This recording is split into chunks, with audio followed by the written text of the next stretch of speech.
jadwalnya UTS dan tadi udah saya kirim ke Putri ya Put, panduan dari penyusunan proposal. Bentar ya. Ya, yang menjadi eh, petunjuk buat kalian dalam menyusun proposal. Dan memang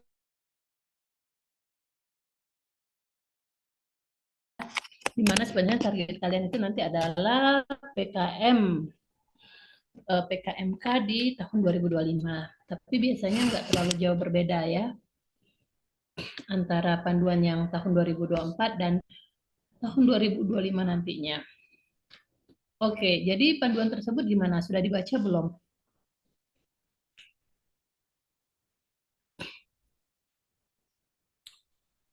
Sudah, Ibu. Sudah ya. Jadi memang di situ ada eh, sangat lengkap ya panduannya sampai ke mulai dari proposal sampai dengan laporan kemajuan serta laporan akhir. Tapi mungkin kalian nggak perlu dulu memikirkan tentang laporan kemajuan serta laporan akhir, karena itu kan adalah fase di mana nanti kalau seandainya proposal kalian keterima, baru kalian jadi bahan pemikiran gitu ya, laporan kemajuan dengan laporan akhir. Di sini kalian cukup melihat, membaca poin-poin apa saja kira-kira yang eh, perlu dipersiapkan gitu ya untuk penyusunan proposal ini. Oke, saya coba share screen dulu PKM, panduan PKM-nya itu kita lihat bersama. Ya, ini tahun 2024. Di sini ada daftar isinya, oke. Hmm, ini jadi program kreativitas mahasiswa ini macam-macam sebenarnya ya. Salah satunya kewirausahaan dan PKM kewirausahaan ini memang sejalan gitu ya, sejalan dengan mata kuliah dari kewirausahaan ini. Oleh sebab itu, UTS ataupun UASnya nanti kita akan merujuk ke sini, ke proyek membuat proposal. Selain juga nanti kan ada nilai keaktifan, nilai tugas gitu ya, yang juga akan berkontribusi pada penilaian akhir kalian untuk mata kuliah ini. Tapi secara umum gitu ya, nanti itu sebenarnya kalian akan buat proyek ini. Dan ini jadi katanya PKMK ini bisa produk barang ataupun produk jasa seperti pernah kita diskusikan di pertemuan sebelumnya, ya kan? Bahwa eh, komponen dari usaha itu tidak hanya harus barang saja, tapi juga bisa berupa jasa. Lalu di sini kita lihat juga yang, nah ini tahun lalu ini deadline-deadline-nya ya. Tapi ini nanti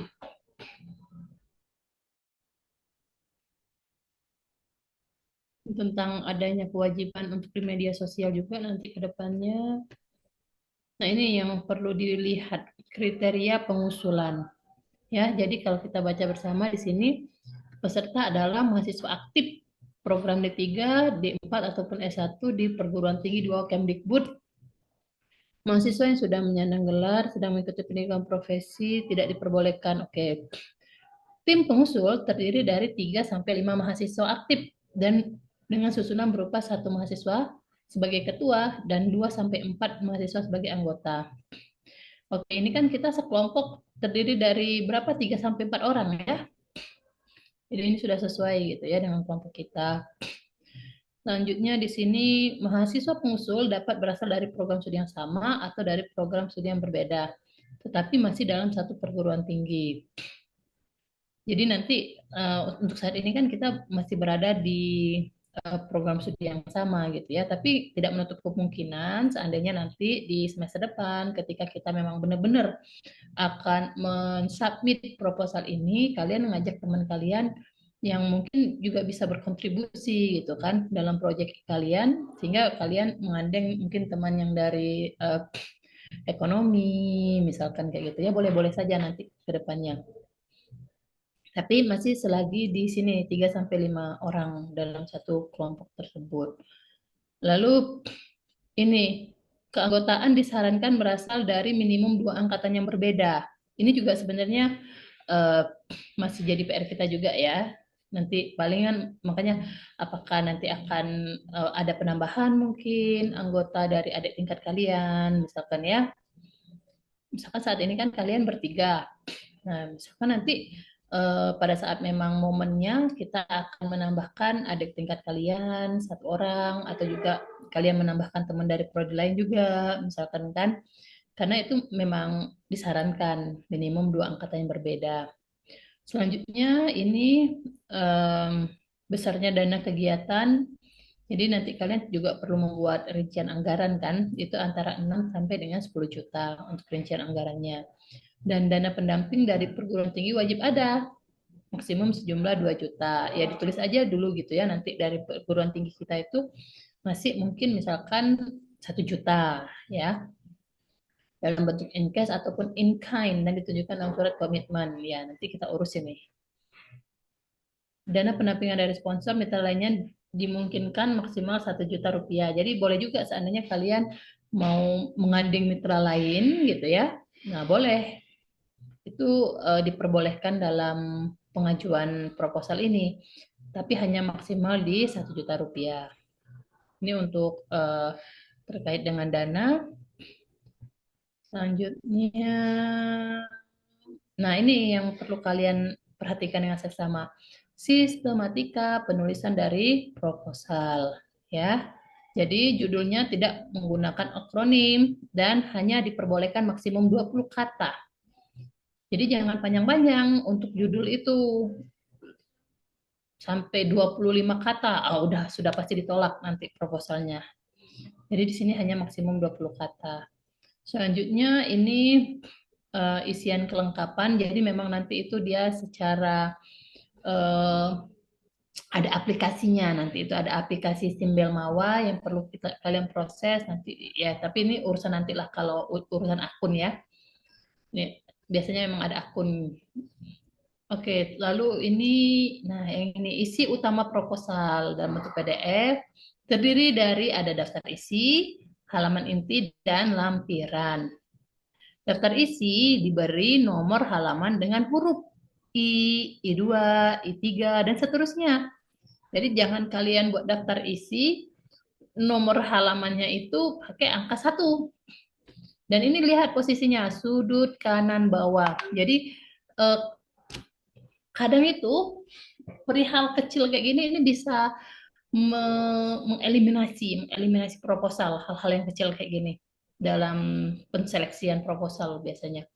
Kalian buat posisi di tengah misalkan, padahal jelas-jelas di panduan ini ditulis bahwa untuk daftar isi itu pakai huruf I dan posisinya di sudut kanan bawah. Kalian buat di tengah, udah pasti fix itu. Asesor, reviewer itu tidak lagi lihat ke belakang, dari daftar isi kalian sudah tereliminasi. Ya. Selanjutnya setelah daftar isi tadi komponennya kan ada halaman inti. Halaman inti ini mulai dari bab pendahuluan sampai dengan daftar pustaka. Dan halaman inti hanya maksimum 10 halaman. Pakai angka Arab, 1, 2, 3, ini kalau kalian lihat kan. Jadi kalau dilihat reviewer daftar pustakanya udah sampai 11, udah nggak lihat isinya lagi, itu juga akan tereliminasi. Jadi hal-hal kecil kayak gini ini ternyata bisa menggugurkan, sayang gitu ya. Udah kerja susah-susah buat proposal, perihal penomoran malah jadi penggugur gitu ya, penggugur proposal kita. Selanjutnya ini tipe hurufnya pakai Times New Roman ukuran 12 ya, dan jarak barisnya di 1,15. Spasi perataan teks menggunakan rata kiri dan kanan. Pakai kertas A4, satu kolom. Ini juga, jadi setiap tahunnya itu kadang kakak tingkat kalian tuh selalu aja ya dapat komen dari reviewer ini. Masalah margin, margin kiri, kanan, atas, bawah ini nggak sesuai dengan ini. Akibatnya ditolak. Sayang gitu ya. Sayang. Ya ini tadi daftar isi, daftar gambar, daftar tabel, daftar lampiran. Ini yang tadi pakai huruf I. I1, I2, I3, I4 ya. Daftar-daftar ini baru ketika masuk di bab 1 pendahuluan itu pakai angka Arab 1 dan ingat hanya boleh di maksimal sampai 10 halaman. Itu pun sudah sampai ke daftar pustaka. Ini bab-babnya ada bab 1 pendahuluan berisi tentang latar belakang, terus juga ide produk, ada komponen-komponen ini. Kalian jelaskan tentang keunikan, spesifikasi dari produk kalian tersebut, misalkan. Nah, ini yang kalau kata reviewer itu niat mulianya apa gitu ya. Di sini dibahas. Lalu juga disebutkan calon konsumennya siapa. Lalu jadi ada tujuan, manfaat, dan target luaran. Jadi komponen-komponen ini harus ada di bab 1 pendahuluan. Jadi mungkin misalkan pendahuluannya di 2 halaman misalkan. Jadi penjelasan tentang spesifikasi barang kalian, tujuan mulia kalian apa, manfaat, target luarannya apa. Selanjutnya di gambaran umum. Bab 2 tuh judulnya gambaran umum. Ini dibuat aja di pinggir-pinggir kayak gini kan data kiri kanan tadi. Ini bab 2 ini berisi tentang manajemen dari usaha, peluang pasar, dan strategi pemasaran serta analisis keuangan yang direncanakan. Sebenarnya ini macam-macam. Ibu cak mana bu bentuk manajemen usaha, bentuk apa ini namanya peluang pasar, strategi pemasaran, macam-macam. Terserah dari kalian mau menampilkan gambaran umum ini rencana seperti apa bentuknya. Mau bentuk seperti gambar, dalam bentuk narasi, misalkan kan, atau bentuk flowchart, misalkan kan, atau analisis keuangannya dalam bentuk tabel, misalkan. Jadi itu eh, tidak ada bentuk bakunya sebenarnya. Dicari di Google banyak sih ini contoh-contohnya ya. Analisis keuangan ini disajikan dalam secara singkat dengan cash flow minimum untuk 2 tahun ke depan. Sebenarnya ini cash flow ini akan kita pelajari setelah UTS, tapi nggak apa-apa, nggak ada salahnya kalau kalian cari-cari seperti apa analisis keuangan, cash flow ini seperti apa hitung-hitungan cash flow untuk 2 tahun ke depan. Ada ini ya. Kan ini kan masih draft juga. Jadi nggak masalah kalau dibuat dulu sepemahaman kalian seperti apa bentuk cash flow itu. Lalu bab 3 berisi, jadi gambaran umum ini misalkan dua lembar, kalau sudah 4 lembar, ya. Selanjutnya metode ini berisi teknik atau cara membuat produk kalian. Mungkin bisa kayak saya bilang tadi macam-macam bentuknya, mau disajikan dalam bentuk gambar, disajikan dalam bentuk narasi, gitu ya. Yang penting adalah reviewer jelas ketika membaca apa yang kalian sajikan. Dan di sini juga disajikan aktivitas-aktivitas yang akan dilakukan, alat dan bahan juga diuraikan secara rinci. Ini metode pelaksanaan bab 3, misalkan 2 lembar juga, misalkan sudah 6 lembar. Lalu di sini biaya, ya, anggaran biaya. Tadi seperti penjelasan di awal bahwa uangnya itu antara 6 sampai dengan 10 juta. Ditambah dari kalian pasang aja mungkin misalkan dari internal perguruan tinggi itu 1 juta. Terus juga boleh aja kalian tulis kalian ada mitra misalkan 1 juta, misalkan kan boleh. Mitranya itu ya misalkan apa macam-macam ya mitra itu bisa jadi pensuplai bahan baku kalian misalkan kan, atau mungkin mitra ini yang sponsor nanti kalian misalkan kan. Nah, ditulis di situ siapa misalkan mitranya. Lalu di sini hmm, rencana anggaran biaya yang diajukan harus membuat alokasi dana publikasi dan atau promosi di media sosial. Sebenarnya bisa juga kalian apa lihat-lihat gitu ya. Contoh punya kakak tingkat sebelumnya baik dari prodi matematika ataupun dari prodi lain, ini ada contoh-contohnya. Seperti apa membuat anggaran biaya. Ya. Lalu di sini juga di anggaran biaya ini nanti ada biaya publikasi ilmiah. Jadi misalkan mau nulis gitu kan di jurnal, Ada biasanya biayanya, publication fee-nya itu berapa. Terus mau pakai jasa em, jasa penggunaan software. Tulis aja semua di sini. Ada ATK misalkan kan. Transport juga boleh ditambahkan di sini. Nah, ini biaya di media sosial hanya boleh maksimal 5 juta. Sewa ini juga tidak melebihi dari 1 juta.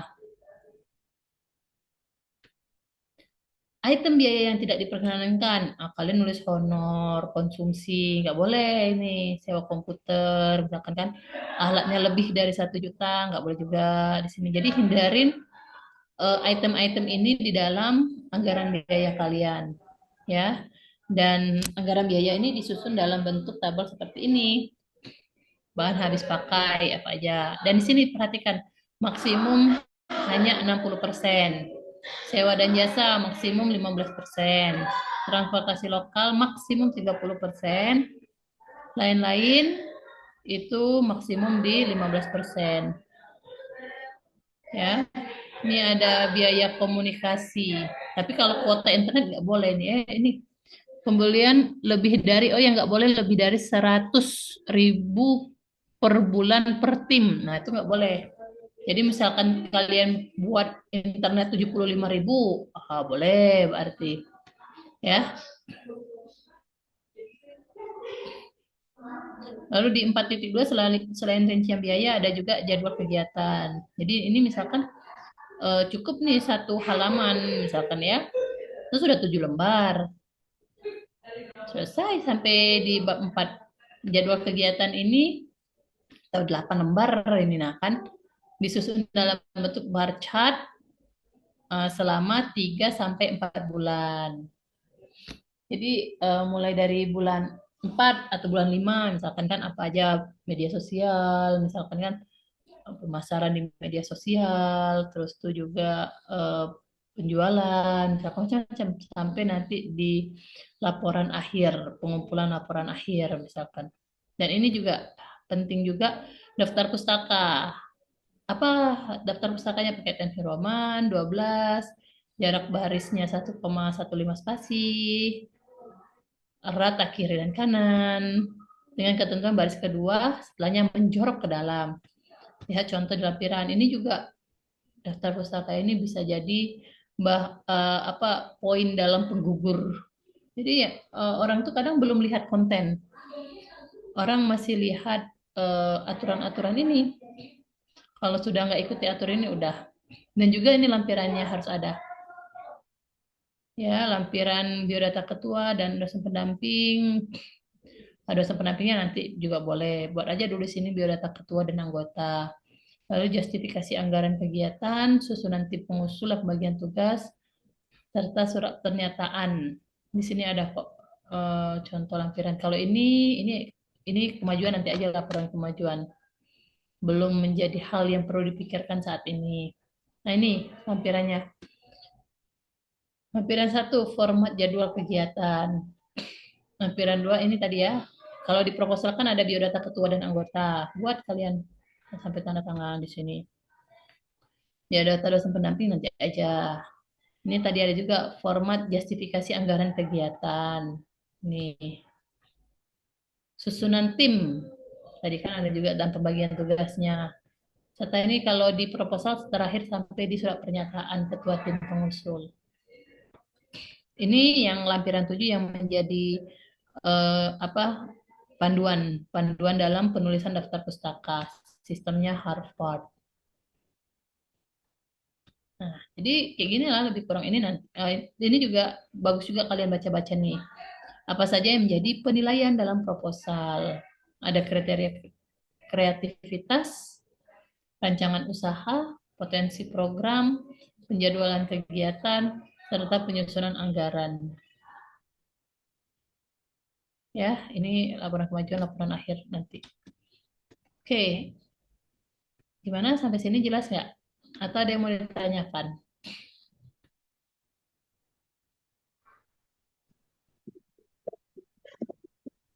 Izin Ibu, mau tanya terkait cash flow Ibu. Terkait cash flow. Ya, Jadi cash. Intan pernah buat cash flow untuk PKM yang tahun ini juga Bu, yang di semester 4. Itu tuh kan buatnya tuh ada modal awal, terus di mana di pemasukan kan Bu, modal awal, terus berapa penjualan selama per bulan, terus kayak pengeluaran yang nggak per bulan, kayak misalnya beli alat-alat, terus ada Fix cost. pengeluaran di per bulan gitu ya Bu. Iya, iya betul. Terus, Nah, kebingungan itu untuk menentukan apakah per bulannya itu, semisal kan Bu, kami bisa menjual em, 50 pieces dalam satu bulan gitu dengan harga satu eh, satu apa satu satu barangnya itu 10.000 gitu kan, berarti dalam per bulan itu 500.000 kan Bu. Nah mm, berarti pemasukannya itu apakah buat per bulannya itu kayak 500.000, terus bulan kedua 500.000 seperti itu, atau bagaimana Ibu? ya. Terus Jadi untuk cash flow itu kita asumsikan bahwa setiap bulannya itu pendapatannya stabil, misalkan. Berarti ya 500.000 per bulannya, ya. Dan tadi kan di sini dia bilang cash flow-nya dalam 2 tahun ya. Mana tadi ya? iya Ibu. Mm-mm. Ya udah berarti nanti dikali 24 gitu. Jadi kita asumsikan saja bahwa setiap bulannya income-nya itu stabil. Dan nah ini ya oke, jadi ini analisis keuangan cash flow minimum untuk 2 tahun ke depan. Jadi ya gak apa-apa dibuat aja dulu kayak gitu bahwa per bulannya kita asumsikan per bulannya itu stabil pemasukannya sebesar 500.000 sehingga pemasukan dalam 2 tahun berarti 24 dikali 500.000. Karena juga sebenarnya kan dia itu di cash flow itu kita nanti mau hitung BEP-nya kan, Intan, Intan hitung BEP nggak kemarin? Break even point. Iya Ibu, ada BEP unit produk sama BP rupiah. Iya, jadi memang karena di sini kan dia mau melihat bagaimana analisis keuangan kita untuk menunjukkan kelayakan usaha kita kira-kira BEP-nya seperti apa gitu. Ya, jelas nggak Intan? Dan Amor.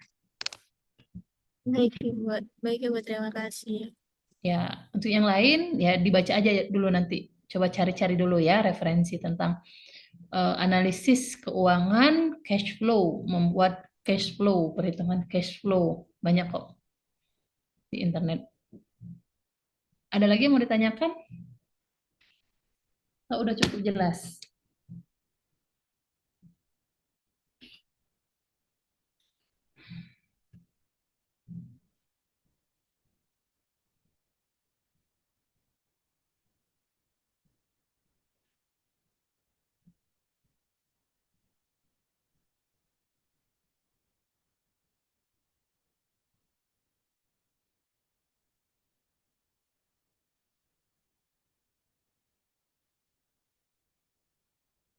Cukup?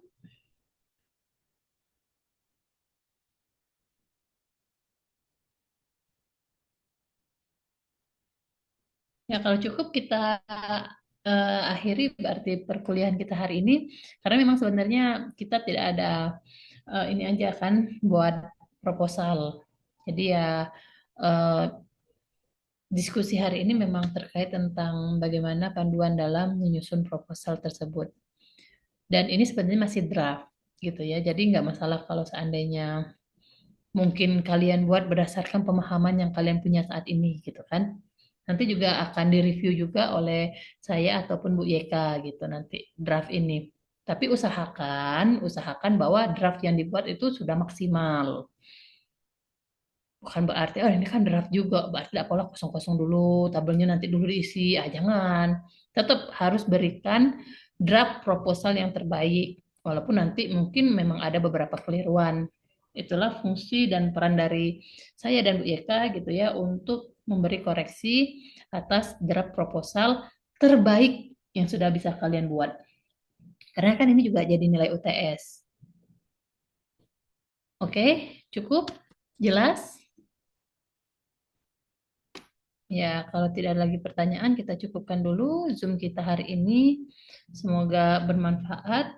Silakan dikerjakan. Deadline-nya itu sampai hari Sabtu ya, saya bilang kemarin. Sabtu jam 23.59 di link drive. Ada kan link drive yang biasa kumpulan tugas-tugas itu? Nah, berarti nanti buat lagi folder proposal dalam kurung UTS atau gitu ya. Nanti di-upload di situ hari Sabtu sampai jam 23.59. Oke, semoga lancar buat proposalnya. Silakan berdiskusi dan dicari-cari informasi-informasi lainnya banyak di internet ataupun juga kalian bisa lihat contoh mungkin contoh proposal punya kakak tingkatnya atau contoh proposal punya temennya, apalagi bisa dapat contoh proposal yang sudah berhasil gitu ya didanai, yang berhasil tembus gitu. Nah, itu berarti kalian sudah meniru sesuatu yang baik, ya kan? Kalau seandainya kalian nanya-nanya ke teman kalian, ke tingkat kalian, misalkan kan, itulah apa pentingnya kita punya relasi gitu ya, punya banyak teman untuk kita jadi tempat bertanya. Oke, jadi minggu depan insya Allah ketemu secara luring ya. Secara luring nanti kita agendanya itu bahas tentang analisis keuangannya ya. Nah, jadi bisa sekalian juga kalian refleksi dari analisis keuangan yang sudah kalian buat untuk draft proposal ini. Oke, demikian kuliah kita hari ini. Sampai ketemu minggu depan dan wassalamualaikum warahmatullahi wabarakatuh. Waalaikumsalam warahmatullahi wabarakatuh. Terima Wabarakatuh. kasih. Terima kasih, Bu.